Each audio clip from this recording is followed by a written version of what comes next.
Kain na po tayo guys. Luto na ang ating miso. Ayan.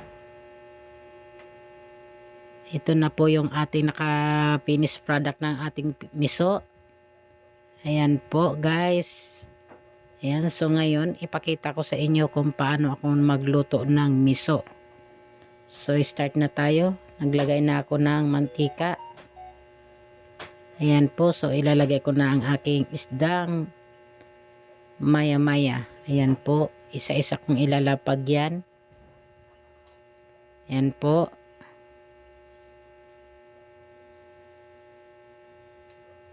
Tatlo na ilagay ko. At isusunod natin yung isa. So, 4 lang muna ang ating ilalagay guys. Ayan.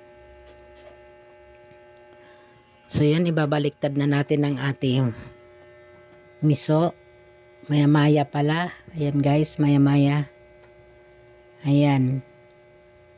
So, pagkatapos nyan ay atin ang ring tatanggalin at ilagay na natin sa ating plato. Ayan po.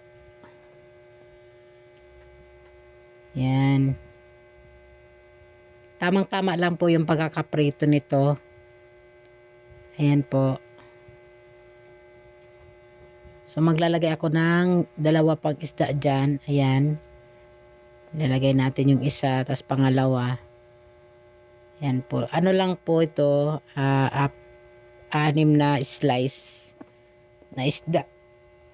Ayan po, ilagay na natin yung isa, luto na rin po. Yung 2 na lang po. Ayan, so luto na rin po yung 2, no? Ayan, tatanggalin na natin yung isda. So, magigisa na tayo guys. Ayan po yung ating bawang, sibuyas, kamatis. So, ilalapag ko na itong aking kawali. Ayan po. At maglalagay na rin po tayo ng mantika.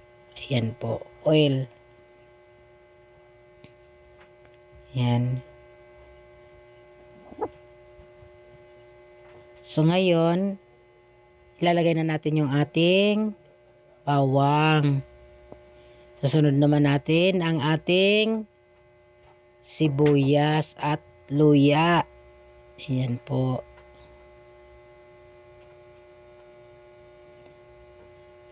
So, haluin natin at isunod na naman din po natin ang ating kamatis. Ayan po. So, ngayon, hahaluin na po natin ang ating kamatis na ginisa at sibuyas bawang. Ayan po. So, lalagyan po natin siya ng 1.5 na tubig. Ayan, 2 liters po yun ating pitsel, laman. So, din na po natin to iubusin. 1.5 lang po ang ating ilalagay na tubig. Ayan po. Ayan, mahilig sa sabaw ang mga tao dito guys. Ayan po, ayan. May natirang 500 ml. So, 1.5 lang nilagay kong tubig.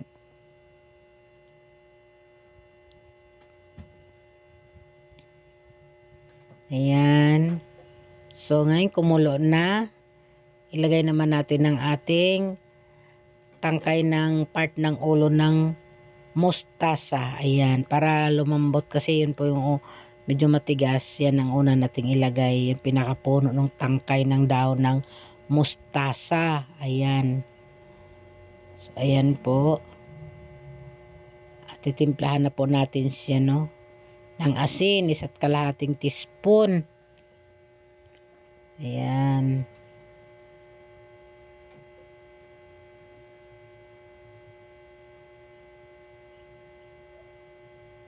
Bitchin, siyempre, ng ating kinalakihan.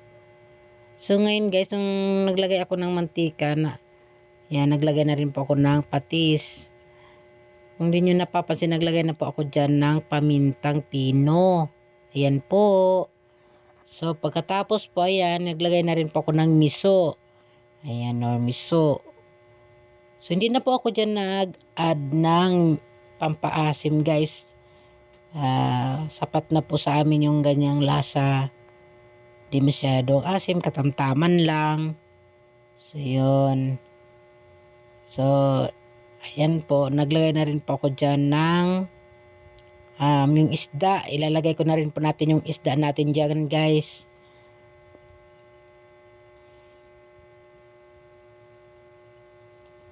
Yan, isa-isa kong inilapag sa pinakuluan nating sabaw. At susunod naman din natin dyan yung dahon. Yung dulo nung tangkay na inuna nating nilagay. Yan. Yan po. May sili na akong nilagay dyan.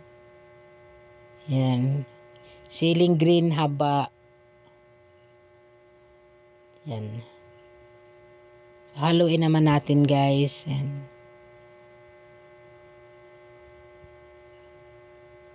So, ang gawin natin dyan guys, dahil guys, yan. Takpan natin yan. Saglit lang. Tapos, pagkatapos nyan guys ay tawag nito, maglalagay tayo ng kalamansi, limon. Yan. Para lubos na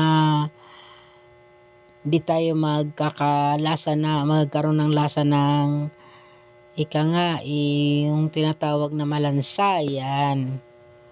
Para sulit. Lagyan natin siya ng lemon. Ayan. Haluin natin. Yan guys. Okay na siya guys. Luto na yung ating miso. Kain na tayo guys. Ayan, luto ng ating miso guys. Kain na. Yummy na yan guys. Ayan. Thank you for watching guys. Ayan. Bye-bye.